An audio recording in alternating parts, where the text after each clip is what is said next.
when I think of change, it seems like you could try to persuade people, maybe even the sales call in a sense.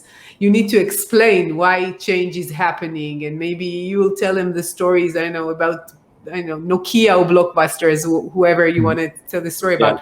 But now it's like they know that there is change, and it's fast and it's unknown, and you could not know it in advance, and it will impact everyone globally really, really vastly. And you feel it in a visceral sense because you feel it in your own experience. It's not a Yeah. story that I'm telling you.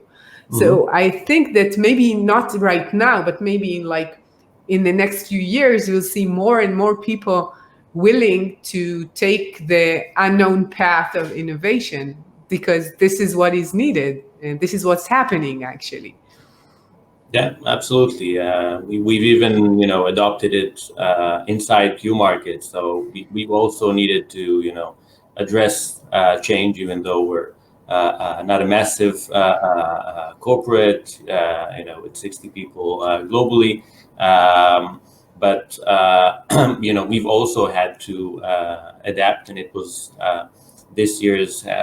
this past year's been challenging, but it's actually been a very fruitful year, because we took on this challenge, like you said, and we saw everything changing around us, and it was just clear that things will not go back to being the same, and there's actually a massive opportunity here. Uh, Yeah. as we see organizations just really desperate to innovate. So yeah, this is exactly the right time. Yeah. Do you see it's like going to a different direction, used more to a specific tool or a specific feature or capability that is needed more right now? Maybe more new products, new services, and less, I know, something else, or it's the same.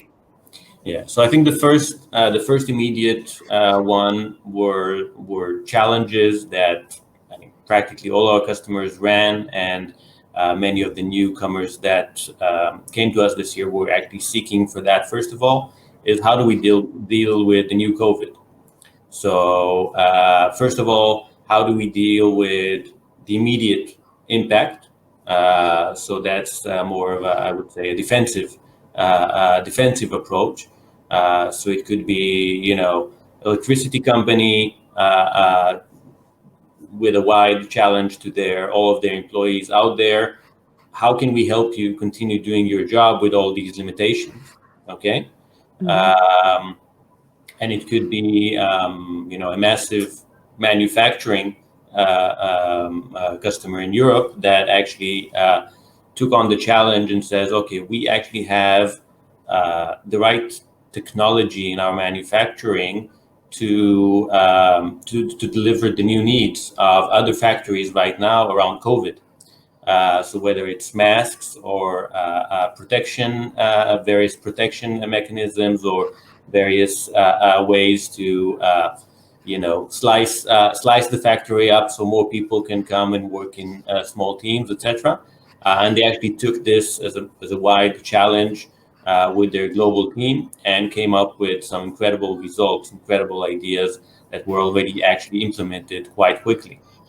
Yeah. Uh, so you had that, and on the uh, uh, very other far end of the spectrum, we had projects like um, government healthcare actually here in Israel, where the Ministry of Health and hospitals came together and said, okay, we have joint challenges. We're all looking for kind of the same things, the same solutions. Let's join forces and work with the startup community as one entity. And it was actually one of the few times, I think, that they were all working together for a few months to kind of concentrate. These are right now our main challenges. This is what the country right now needs. And startups and technology firms came with solutions, and this formed kind of an online marketplace that was able to connect these two big communities. So it's not even a single company that came together and used it. It's more like a wider marketplace that provided, again, excellent solutions for immediate COVID needs. Yeah, it's a great story. I never thought that like we have so much innovation and startups in Israel, and it seems like it's all separate from what's going on with with the government, with the older establishments, with health for sure is not considered an innovative sector. So I'm so happy that this happened due to this tragedy after all.